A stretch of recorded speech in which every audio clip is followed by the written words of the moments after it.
And we're live. Awesome. Hi, and welcome to episode 19 of TLC Tech Learn Coffee. I am your host, along with Nancy Minicozzi.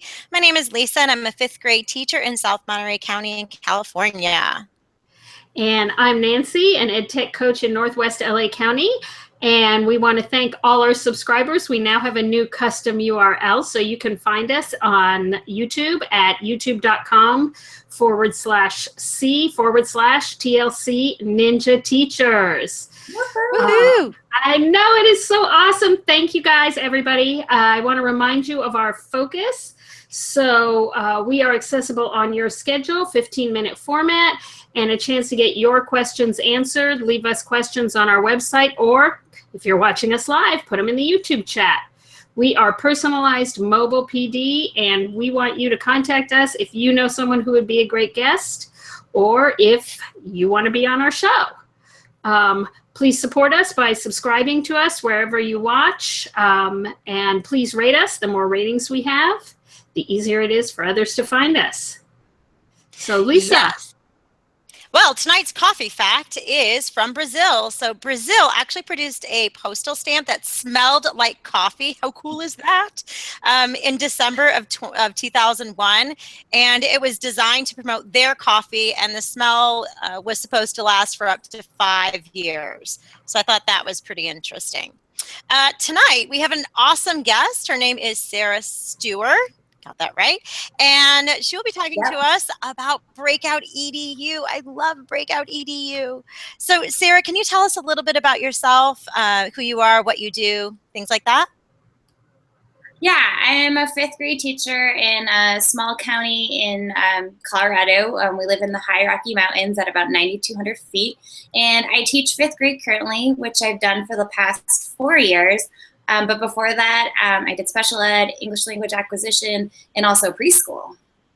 So, but I love my role as a fifth grade teacher, and I love Breakout EDU as well. Right, fifth grade's they're just great. It's a great year. So can you, for people who don't know, can you tell us what is Breakout EDU? Can I describe it for us?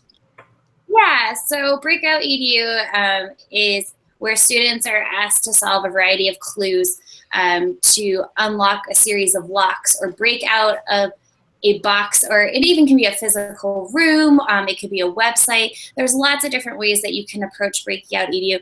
But the most common form, or where it kind of stemmed from, was this box with a series of locks that they use clues to break out of, which has been really cool to see the progression it's actually made over the past year or so. Yeah, I've tried it in my classroom, and my students love it. But how have you found that it benefits your students? What have you found?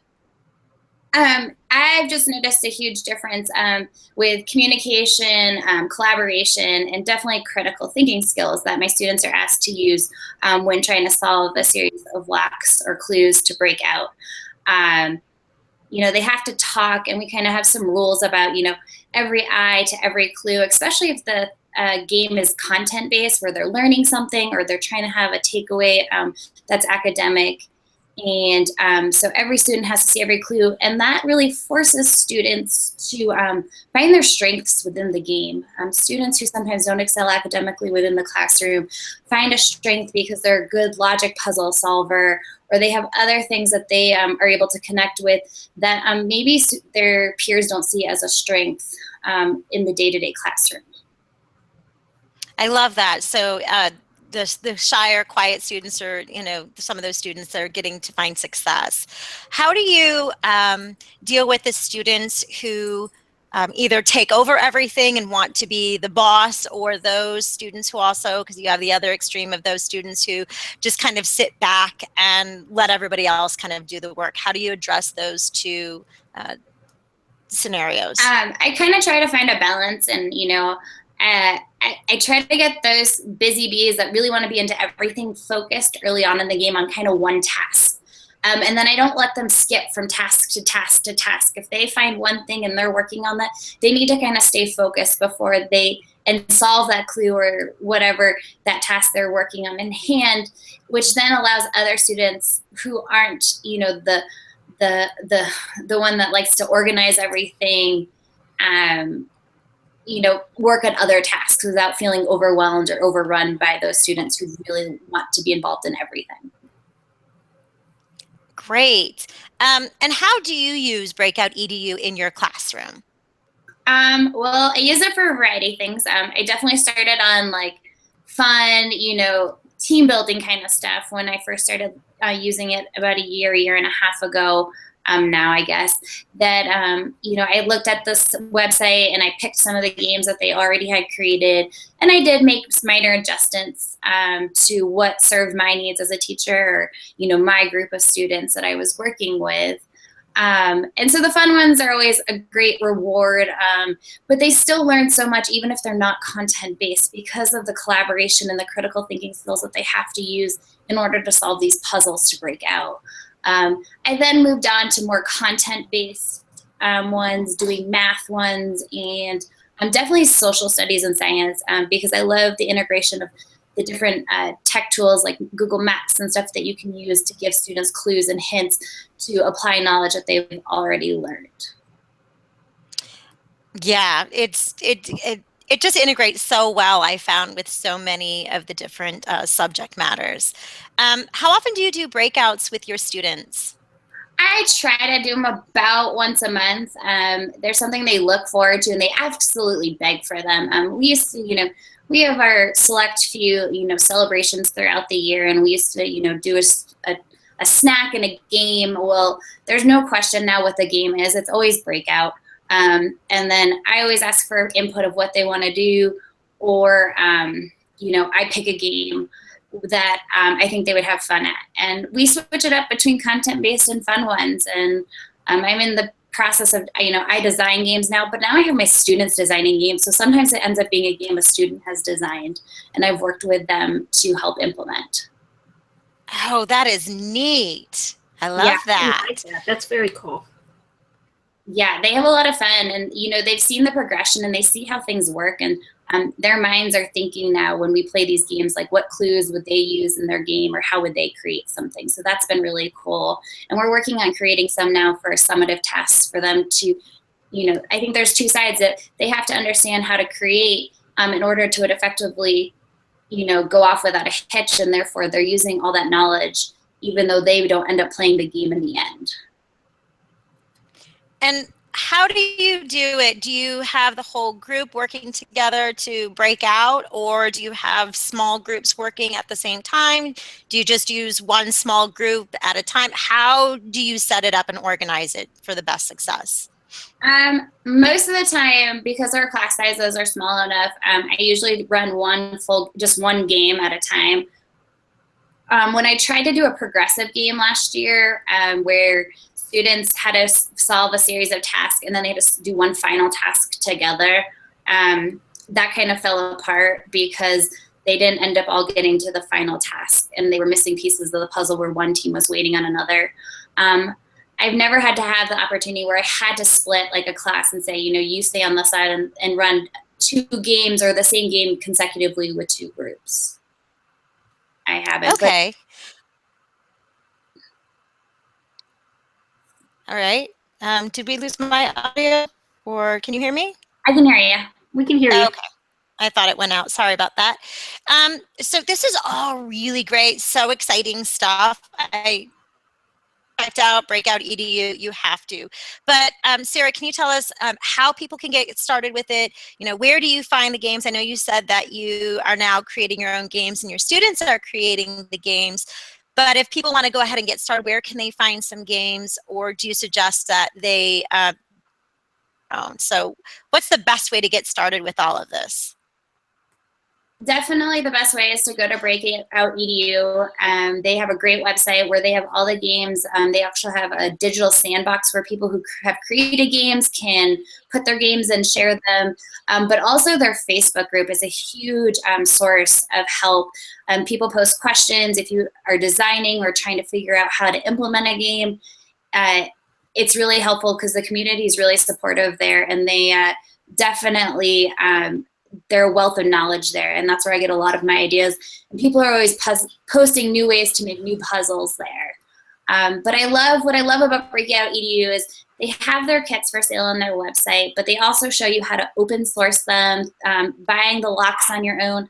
But I also think that that's not the barrier. Their whole thing is make it adaptable to you. They have set structures of how they could see it running, but it's all adaptable to what you need it to be. So if you only have a smaller time chunk, there's ways where you can make it a smaller breakout or a shorter time framed breakout, so it can fit your needs. And that's what I love about it. It's totally customizable to what you need. And there's a community out there, especially on this Facebook group, that will help you customize breakouts to what you need them to be for your class.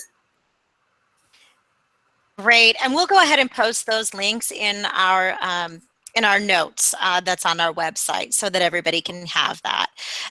What is some of the feedback? Because I know Breakout EDU has a reflection piece at the very end of, success or failure and reflecting on that. What's some of the feedback that you've gotten from your students? That's been really interesting. Last year, the first time I ran one with this group of students last year, they bickered a lot, they fought a lot, they got stressed over time and stuff like that. And they didn't really see it until I pointed some of it out at the end when we were debriefing, going over the steps and things that had happened. And then the same group became really reflective at the end of the year. We did one about 2 days before school ended as kind of a celebration, break out of school for the summer, or you're stuck here all year, all summer kind of thing.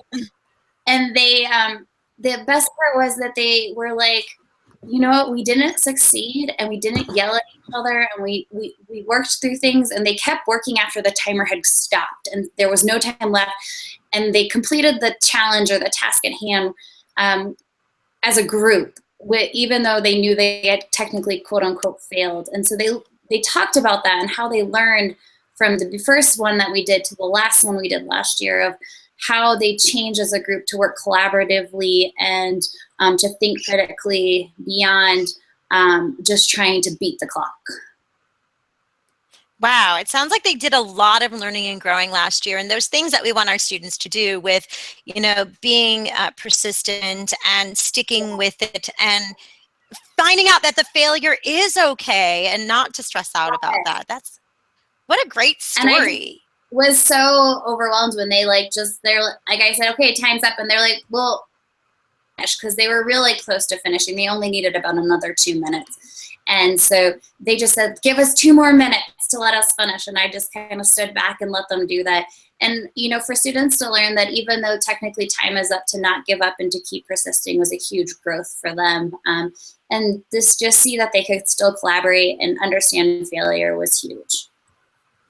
God, what a great teacher moment for you that must been, just to have them say, we're going to keep. That's so awesome. I'm getting goosebumps. So within Breakout EDU, there's usually hint cards. Do they use the hint cards less now than when they had first started? I do think so, because they understand the concept of the game. They've kind of seen what it entails and stuff. So we have to get trickier with our clues and how we present it to them. But they still do, but they're more wise. Like, they get the time concept. So when they get to about 12 minutes and they're still struggling, that's when they try to utilize them the most, rather than right at the beginning when they first hit that wall or that challenge, instead of persisting through. So they've kind of learned that they need to work on persisting, and I kind of won't necessarily let them use the hint card too early in the game unless they've really hit a roadblock that's going to prevent them from, moving forward. They try to wait now to like the 15 to 12 minute mark before they use them. So you say they wait 15 to the 12-minute mark, and there's how long do you usually give them to solve an entire game or puzzle or to break out? Usually I use the 45 minutes. Time constraint. That's okay. Speaking of time constraints, so usually go ahead. I usually do 45 minutes, but we've narrowed it down sometimes to 30 if we have time restrictions, but usually it's 45 minutes that I give them, and that's how most of the games are designed. But like I said, they're customizable. And so you heard the timer go off. So that gives you about a 1 minute timer to 1 minute to kind of wrap anything up. Anything else you would like to add about Breakout EDU? Like I said, and I think you guys both have mentioned, is that, you know, it's a great resource and tool to use in your classroom. It's super engaging for students. And don't let a physical box be your barrier, because there's a lot of ways now. You don't have to have the box and the locks to really prevent you from doing breakout. There's digital ways you can do them, or it's physically breaking out of a room. You have to solve these clues, and then once the clues are solved, you've broken out of the room and you can go to lunch or recess or leave for the end of the day. That is awesome. Thank you, Sarah, so much for joining us. And Yeah. thank you for listening. If you enjoyed the show, please leave us a comment to let us know. Whether you're watching us live on YouTube or listening to us later via iTunes, SoundCloud, or whatever your favorite podcatcher is, please subscribe to get the latest update about awesome things that are going on in people's classrooms. We'd also love to have positive ratings from you too. And remember, we're always looking for guests to share the great things they're doing in their classrooms. If you know someone who fits the bill or you'd like to be a guest, please visit tlc.ninja and complete the contact form to let us know. Also, we are going to be on with Liz Ramos in January. We're going to be talking about all kinds of fun things with her. And we are going to be on our regular Monday schedule. I'm sorry, we're not going to be on our regular Monday schedule. We are going to be on Tuesday. So episode 20 of TLC Ninja will be on Tuesday, January 3rd at 7 o'clock Pacific time. So we hope to see you then. And happy holidays, whatever it is that you are celebrating.